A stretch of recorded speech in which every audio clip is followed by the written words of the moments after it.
Here are the readings for Thursday in the Octave of Easter. Today's first reading is from the Acts of the Apostles, chapter 3, verses 11 to 26, and the Gospel is from the Gospel of Luke, chapter 24, verses 35 to 48. The first reading, a reading from the Acts of the Apostles. As the crippled man who had been cured clung to Peter and John, all the people hurried in amazement toward them in the portico called Solomon's portico.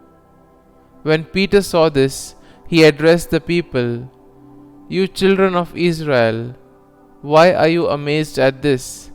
And why do you look so intently at us as if we have made him walk by our own power or piety? The God of Abraham, the God of Isaac, and the God of Jacob, the God of our fathers, has glorified his servant Jesus, whom you handed over and denied in Pilate's presence, when he had decided to release him. You denied the holy and righteous one and asked that a murderer be released to you. The author of life you put to death, but God raised him from the dead. Of this we are witnesses.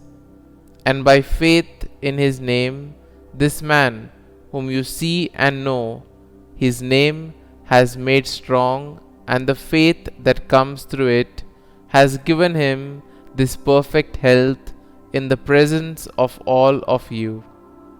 Now I know, brothers and sisters, that you acted out of ignorance, just as your leaders did. But God has thus brought to fulfillment what he had announced beforehand through the mouths of all the prophets, that his Christ would suffer. Repent therefore and be converted, that your sins may be wiped away, and that the Lord may grant you times of refreshment and send you the Christ already appointed for you, Jesus, whom heaven must receive until the times of universal restoration, of which God spoke through the mouth of his holy prophets from of old. For Moses said, "A prophet like me will the Lord your God raise up for you from among your own kin. To him you shall listen in all that he may say to you. Everyone who does not listen to that prophet will be cut off from the people." Moreover, all the prophets who spoke from Samuel and those afterwards also announced these days. You are the children of the prophets and of the covenant that God made with your ancestors when he said to Abraham, "In your offspring all the families of the earth shall be blessed." For you first God raised up his servant and sent him to bless you by turning each of you from your evil ways. The word of the Lord. Thanks be to God. Responsorial Psalm. Our response shall be, O Lord our God, how wonderful your name in all the earth. O Lord our Lord, how glorious is your name over all the earth.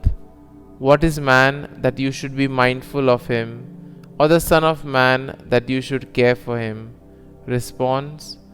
O Lord our God, how wonderful your name in all the earth. You have made him little less than the angels, and crowned him with glory and honor. You have given him rule over the works of your hands, putting all things under his feet. Response. O Lord our God, how wonderful your name in all the earth. All sheep and oxen, yes, and the beasts of the field, the birds of the air, the fish of the sea, and whatever swims the paths of the seas. Response. O Lord our God, how wonderful your name in all the earth. Gospel acclamation. Alleluia, Alleluia.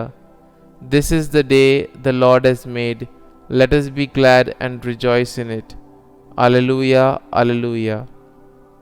A reading from the Holy Gospel according to Saint Luke.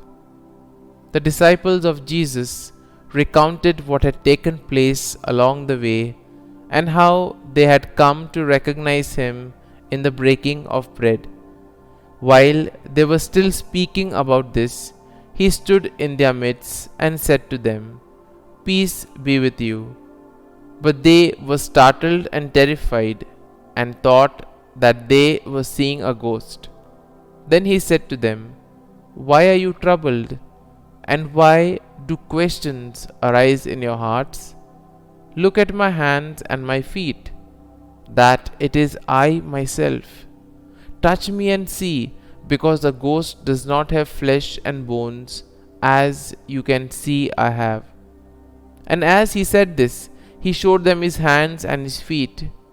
While they were still incredulous for joy and were amazed, he asked them, "Have you anything here to eat?" They gave him a piece of baked bread. He took it and ate it in front of them.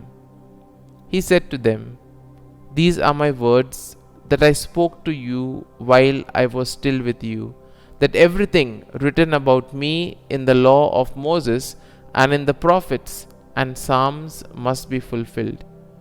Then he opened their minds to understand the scriptures, and he said to them, "Thus it is written that the Christ would suffer and rise from the dead on the third day, and that repentance for the forgiveness of sins would be preached in his name to all the nations, beginning from Jerusalem. You are witnesses of these things." The Gospel of the Lord. Praise be to you, O Lord Jesus Christ.